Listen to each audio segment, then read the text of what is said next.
Alrighty, peeps. Welcome back to the Tough Questions.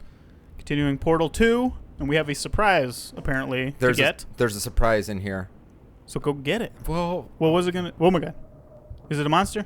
I mean, Initiating surprise. it's GLaDOS doing something. 3, 2, 1. 2, 1. Surprise! What? I thought it was gonna be a birthday party. I made it all up. Hey, it is a birthday party. Look at that. I hate her so much sometimes. She's such a come jerk. on. If it makes you feel any Do you feel any better? They abandoned you at birth, so I seriously doubt they'd even want to see you. Yeah, it does make me feel better. Oh. Way to rub it in, stupid robot. Oh, she's so rude sometimes. She's a ruthless robot. She really is. Okay. Now that we know that the surprise was all bullshit. Not necessarily. You got some confetti. It's Surprise! Well, just a little bit of confetti. you thought you were gonna get something. Surprise! You didn't get anything. So, yeah, there you go. But now I know. Those Thanks. robots like to F with you. But especially GLaDOS because she's a jerk. So here's a good question for you. Good question. When somebody says, I got good news and I got bad news, which one do you like to take first? It's a good one. And why? I just put my hands up like I need your answer in a 5-paragraph essay, please. 5-paragraph essay. I gotta go with bad. You like to get the bad first? I like to get the bad first because then you get the bad out of the way. You know, like that's kind of like how a therapeutic conversation or how a therapy session would go. You know, you get all the bad out and then the good comes afterwards. So, you know, Yeah. it's like a buffer, you know. And if I know that I'm getting the bad first, then I can kind of brace for it a little You bit. look forward to at least there's some good news coming. Well, I would hope there was some good news coming. Well, but if you got good news and bad news, there should be good news coming after the bad news.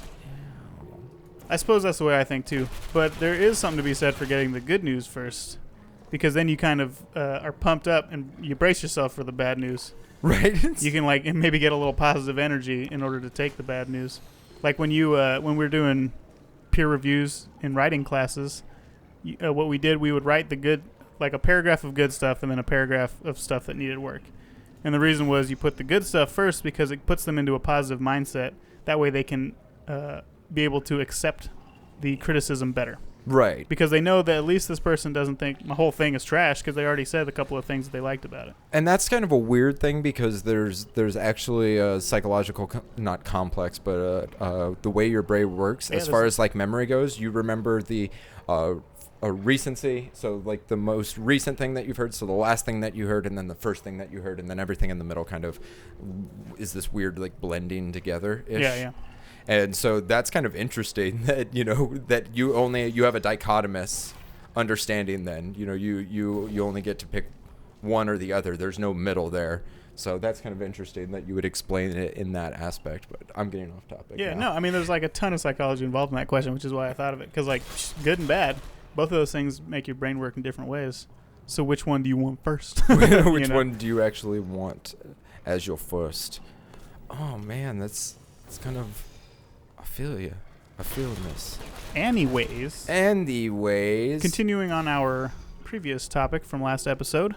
We are indeed. We're talking about the last 4 of Cialdini's. I had to take a second. I was like, wait a second. The persuasion The persuasion argument. Yes. Yes. Yes. So what's the next one? The next one Let's is have it. commitment and consistency. Ow, ow, ow. Ooh, you're getting shot up. Dude, I just want to take care of this jerk, but I Commitment don't think I... And Commitment. consistency. Yes. So the more you do something, Mm-hmm. the more you're going to think that it's a thing. Right, right. And also the consistency element is when you have someone verbally Verbally. agree and or disagree with something that's either written or verbal, they're much more likely to be consistent with that decision. Yes, because when they've already told somebody that's the way that they feel, they are then almost committed to that if they don't want to sound like a liar. Right. You know? Right. So socially, when you commit to something verbally, then you have the pressure of outside parties knowing that that's the way that you think. Which is a little bit intimidating in a way, yeah, I because mean, that can go really both persuade ways. people, knowing that you're going to get called out on your bullshit. Yeah, Essentially. I mean, like if you're in an argument with somebody and you don't really have your argument settled, and then they say something that kind of makes sense, but you're not sure how to argue it, you might just agree with it. You know what I mean? Because you don't want to sound stupid, and then all of a sudden you're now put in that's your position. That is indeed right. Because then how you go back on it. A lot of people will actually do that. They'll try and convince you of something and make you say that you were convinced of it, because then it's more of a concrete position of thought. Yeah, I'm stupid, Gareth. I'm stupid. Don't mind me. I try not to. Just sometimes my stupidity gets in the way of other things. Ooh. So, what else? Oh yeah, if you commit to something or if you write something, that's why a lot of car salesmen will actually make you, write or sign your name that you're going to come back and you're going to do this. Do you know what I'm saying? You know, Yes. picking up, yeah. Because then someone who has low levels or can be affected by social influence a lot. Yeah, they don't want that person to dislike them. Exactly. Well, you'd hope that they don't want him to dislike him. Moving on. Or you could be like me. I don't give a shit What anyone thinks, says, what anyone thinks. says, does. That's not true. It kind of is, but not entirely. Not entirely. I'm just doing this one. So liking is the next social.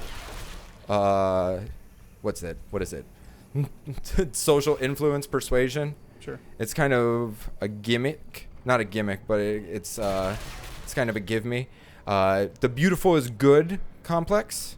Have you ever heard of that one before? No, but I know what you mean. You do know what I mean? Well, yeah. You know So what you're I'm more putting- likely to, and this is obviously a theory, but it holds true most of the time, you're more likely to agree with somebody who's good looking, or who you consider to be good looking or Right. attractive. Which essentially is a big element of a lot of things. Like there's a lot of research that shows that our perception of people or things and stuff are actually the beautiful is good complex goes into how they're happier, they have more successful jobs, they have more attractive or they have better relationships. All of these things are to be assumed when it comes to the beautiful is good complex. And sadly that actually is shown. I feel awful. Like, Yeah, well, and honestly, whereas it works, where it's kind of proven a little bit scientifically on a large scale as far as physical looks go, you can definitely see how it works also in like a mental aspect.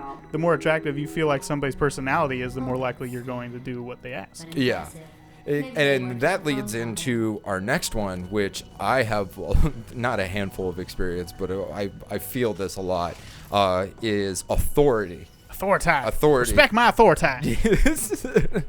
as ye old Cartman would say, like in the Knights of the Realms. But yeah, it makes sense. Obviously, you want to trust somebody who is Expertise. studying on, who's known about what they're talking about, even though they might not know what they're talking about. Exactly. But that's really where it kind of gets muddy and it kind of gets gray because, how many times have you seen people, we talked about this just recently about how you'll see somebody in like a doctor's coat and they're talking all about how to make your life better and so on and so forth. And then it's like at the bottom and there's a disclaimer that's like, Not a real doctor. Not a real Paid doctor. actor. Don't listen to this asshole. No, they don't say that. It doesn't say that. That wouldn't bode well.